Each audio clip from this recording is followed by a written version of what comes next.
وہ ہے یوم آزادی۔ قوموں کی تاریخ میں ایسے دن بھی آتے ہیں جو ہمیشہ یاد رکھے جاتے ہیں۔ جناب اعلیٰ، ہمارا وطن پاکستان وہ وطن نہیں جو وراثت میں اس کے بسنے والوں کو ملا ہے۔ پاکستان کی بنیادیں استوار کرنے کے لیے ہندوستان کے مسلمانوں کی ہڈیاں اینٹوں کی جگہ اور خون پانی کی جگہ استعمال ہوا ہے۔ حصول پاکستان کے لیے لاکھوں مسلمانوں نے جام شہادت نوش کیا۔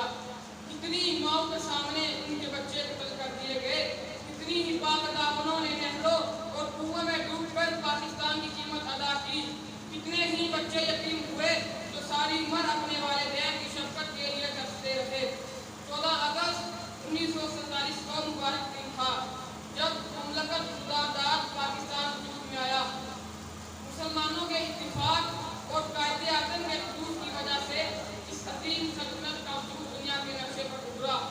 ہندوؤں نے طرح طرح کے حربے استعمال کیے اور انگریزوں نے بھی پاکستان بننے کی مخالفت میں ایڑی چوٹی کا زور لگایا، مگر خدا کا شکر ہے کہ پاکستان بن کر رہنا تھا اور بن کر نہیں رہا۔ اس وقت مسلمانوں کا یہی نعرہ تھا کہ لے کے رہیں گے پاکستان، کہ لے کے رہیں گے پاکستان، بٹ کے رہے گا ہندوستان، کیونکہ ہمارا مطالبہ حصول پاکستان حق و صداقت پر مبنی تھا، اور حق وہ ہوتا ہے جو اپنے آپ کو منوا لیتا ہے۔ قائد اعظم کی اس تجویز کی تحقیق میں ایڑی چوٹی کا زور لگانے کے باوجود دشمنوں کے ناپاک عزائم خاک میں مل کر رہے، اور آج پاکستان اپنی عظمت و حیثیت کو دنیا میں تسلیم کروا چکا ہے۔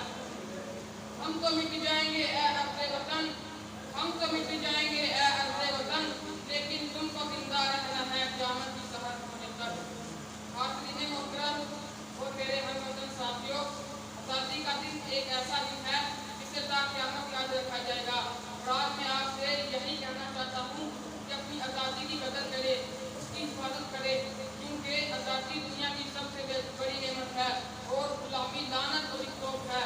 آخر میں اپنے عزیز کے لیے خوبصورت دعا پیش کر کے اجازت چاہتا ہوں۔ زلزلوں کی نہ دست رست ہو کبھی، زلزلوں کی نہ دست رست ہو کبھی، اے وطن تیری استقامت تک، ہم پہ گزرے قیامتیں لیکن تو سلامت رہے قیامت۔